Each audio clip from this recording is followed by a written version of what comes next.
નમસ્તે વિદ્યાર્થી મિત્રો, આજનો આપણો ટોપિક છે ટાઈપ્સ ઓફ લાઇન ઇન્સ્યુલેટર.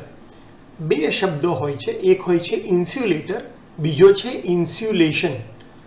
જ્યારે તમે ઓવરહેડ કંડક્ટર યુઝ કરો છો ત્યારે એ એલ્યુમિનિયમના કંડક્ટરની ઉપર આપણે કોઈ ઇન્સ્યુલેશન લગાડતા નથી અને એટલા માટે એને સપોર્ટ કરવા માટે જે પોલ બનેલા છે એ પોલમાંથી તમારો જે ઓવરહેડ કંડક્ટરનો કરંટ નીચે ના આવે એટલા માટે આપણે પોલ અને કંડક્ટરની વચ્ચે ઇન્સ્યુલેટર લગાડીએ છીએ. ખાસ ધ્યાન રાખો, હું જે બોલું છું એ ઇન્સ્યુલેટર આપણે ત્યાં લગાડીએ છીએ. જ્યારે અંડરગ્રાઉન્ડ કેબલની અંદર કરંટ જમીનમાં ના જતો રહે એટલા માટે આપણે કંડક્ટરની ઉપર ઇન્સ્યુલેશન લગાડીએ છીએ. તો આપણે અંડરગ્રાઉન્ડની અંદર કેબલની ઉપર જે લગાડીએ છીએ એ છે ઇન્સ્યુલેશન. જ્યારે ઓવરહેડ કંડક્ટરમાં કરંટને પોલમાંથી જમીનમાં જતો અટકાવવા માટે આપણે જે લગાડીએ છીએ પોલ અને કંડક્ટરની વચ્ચે એ છે ઇન્સ્યુલેટર. તો આજે આપણે એ ઇન્સ્યુલેટરના ટાઈપ જોવાના છીએ. જનરલી તમે તમારા ઘરની આજુબાજુ અને ટ્રાવેલિંગ કરતા હોય ત્યારે ટ્રાન્સમિશન ટાવર ઉપર આ ટાઈપના ઇન્સ્યુલેટર જોયા હશે. તો ઓવરહેડ ડિસ્ટ્રીબ્યુશન સિસ્ટમની અંદર આપણે બેઝિકલી 4 ટાઈપના ઇન્સ્યુલેટર ભણવાના છીએ. અહીંયા ફિગરમાં તમને અલગ અલગ ટાઈપના ઇન્સ્યુલેટર્સ તમે જોઈ શકો છો, જેથી તમને ટોપિક વિશે આઈડિયા આવી જાય. તો આપણું પહેલું જે ઇન્સ્યુલેટર છે એ છે પિન ઇન્સ્યુલેટર, જે કંઈક આવું દેખાય છે.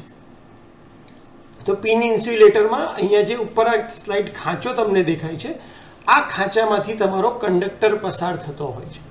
આ કંડક્ટર ખાંચામાંથી અહીંયા ઇન્સ્યુલેટરમાંથી પસાર થશે એટલે આ આખું ઇન્સ્યુલેશન છે એ કરંટને અંદર જતું રોકવાનો ટ્રાય કરશે. અને અહીંયા જે તમને રોડ દેખાય છે આનું કનેક્શન આપણે ક્રોસ આર્મ સાથે કરીએ છીએ. જે ટાવર છે આપણા, જે પોલ છે એના જે ક્રોસ આર્મ હોય છે એની સાથે આપણે આને કનેક્ટ કરીએ છીએ અને ઉપરથી તમારો કેબલ જતો હોય છે. તો પિન ઇન્સ્યુલેટર એ 33 kV કરતાં ઓછા વોલ્ટેજ જ્યારે હોય ત્યારે યુઝ થાય છે અને એની અંદર કેબલ ટોપમાંથી પસાર થતો હોય છે. અહીંયા તમે ફિગરમાં જોઈ શકો છો. અને જે અંદરના પાર્ટ છે, જેમ કે અહીંયા ગ્રુવ ફોર કંડક્ટર એટલે કંડક્ટર માટેનો ખાંચો, ત્યાર પછી શેડ્સ અથવા તો પેટીકોટ્સ અહીંયા રાખ્યા છે. અહીંયા સિમેન્ટિંગ અંદર જે હોય છે આખું સિમેન્ટિંગ હોય છે અને ગેલ્વેનાઇઝ સ્ટીલ પિન હોય છે જેની સાથે આપણે ક્રોસ આર્મને આ કનેક્ટ કરીએ છીએ. તમને એક રિયલ લાઈફ એક્ઝામ્પલ દેખાડી દઉં તો અહીંયા પિન ટાઈપનો ઇન્સ્યુલેટર તમે જોઈ શકો છો, જેમાં કંડક્ટર ઉપરથી પસાર થઈ રહ્યો છે અને ઇન્સ્યુલેટર તમારા ક્રોસ આર્મ સાથે આ રીતે નટબોલ્ટથી ફિટ કરેલો છે. અને એની એપ્લિકેશન ક્યાં છે? તો 33 કરતાં ઓછા વોલ્ટેજીસ હોય ત્યાં આપણે આનો યુઝ કરીએ છીએ. બીજા ટાઈપનો જે ઇન્સ્યુલેટર આપણો છે એ છે સસ્પેન્શન ઇન્સ્યુલેટર.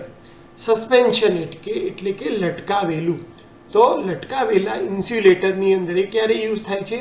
જ્યારે 33 kV કરતાં વોલ્ટેજ વધારે હોય ત્યારે આપણે સસ્પેન્શન ટાઈપ ઇન્સ્યુલેટરનો યુઝ કરીએ છીએ. રિયલ લાઈફ એક્ઝામ્પલ તમને દેખાડાય છે, તમે જોઈ શકો છો કે અહીંયા ઇન્સ્યુલેટર સસ્પેન્શન કરેલા છે એટલે કે લટકાડેલા છે. ઇન્સ્યુલેટરની ડિસ્ક છે જેની આપણે સિરીઝ બનાવી છે અને અહીંયા આર્કિંગ હોર્ન રાખ્યા છે. આર્કિંગ હોર્ન ક્યારે કામ લાગે? કે જ્યારે વધારાનો વોલ્ટેજ હોય તો એ આર્કિંગ હોર્ન દ્વારા બહાર નીકળી જાય અને તમારા ઇન્સ્યુલેટરનું પ્રોટેક્શન થાય. અને જે સસ્પેન્શન ઇન્સ્યુલેટર છે એ જે તમારો ટાવર છે ત્યાં ટોપથી લટકાડેલા હોય અને એની નીચે કંડક્ટર હોય છે. પિન ટાઈપમાં ઉપરની સાઈડ કંડક્ટર હોય છે અને નીચે તમારો ટાવર હોય છે. સસ્પેન્શન ટાઈપની અંદર ઉપર તમારો ટાવર છે અને એની નીચેથી તમારો કંડક્ટર, સસ્પેન્શન ઇન્સ્યુલેટરની નીચેથી તમારો કંડક્ટર જઈ રહ્યો છે. ત્રીજી ટાઈપ જોઈ લઈએ. ત્રીજી ટાઈપ છે સ્ટ્રેઇન ઇન્સ્યુલેટર. સ્ટ્રેઇન શબ્દ દેખાડે છે કે જ્યાં ટેન્શન આવતું હોય, એટલે કે જ્યાં તમારું કોર્નર આવતું હોય, રાઉન્ડિંગ આવતું હોય, જે જગ્યાએ કંડક્ટર ઉપર સ્ટ્રેસ વધારે હોય ત્યારે આપણે સ્ટ્રેઇન ઇન્સ્યુલેટર યુઝ કરીએ છીએ.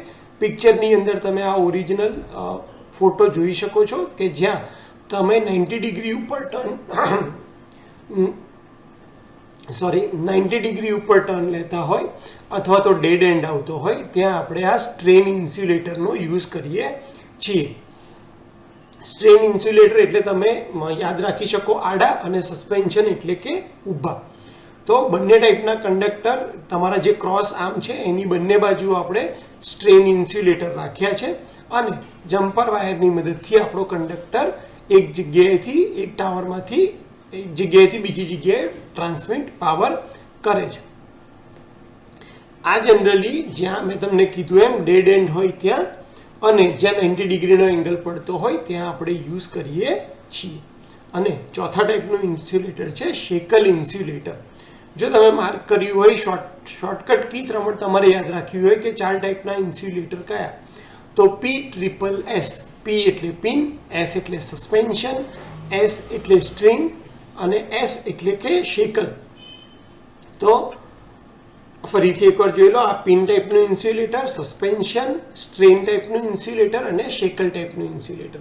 શેકલ ટાઈપનું ઇન્સ્યુલેટર જનરલી 1000 વોલ્ટ કરતાં ઓછા વોલ્ટેજ હોય એટલે કે 400 વોલ્ટની લાઈન જ્યાં જતી હોય ત્યાં આપણે યુઝ કરતા હોઈએ છીએ અને એમાં કેબલ એક્ઝેક્ટ વચ્ચેથી અહીંયા ફિગરમાં તમે જોઈ શકો છો આ રીતે તમારા ટાવર ઉપર ક્લેમ્પ મારેલો હોય અને ક્લેમ્પની અંદર તમારું શેકલ ઇન્સ્યુલેટર ગોઠવેલું હોય જેમાં વચ્ચેથી તમારો કંડક્ટર જે છે એ પસાર થતો હોય છે. તો લો વોલ્ટેજીસ માટે શેકલ ઇન્સ્યુલેટર, એના કરતાં થોડાક વધારે વોલ્ટેજ 33 kV માટે આપણે પિન ઇન્સ્યુલેટર, એના કરતાં વધારે છે તો સસ્પેન્શન ઇન્સ્યુલેટર અને જ્યાં તમારા એંગલ બને છે ત્યાં આપણે સ્ટ્રેન ઇન્સ્યુલેટર વાપરીએ છીએ. તો હોપ કે તમને 4 ઇન્સ્યુલેટર વિશે આઈડિયા આવી ગયો હશે અને ટોપિક ખ્યાલ આવી ગયો હશે. Thank you.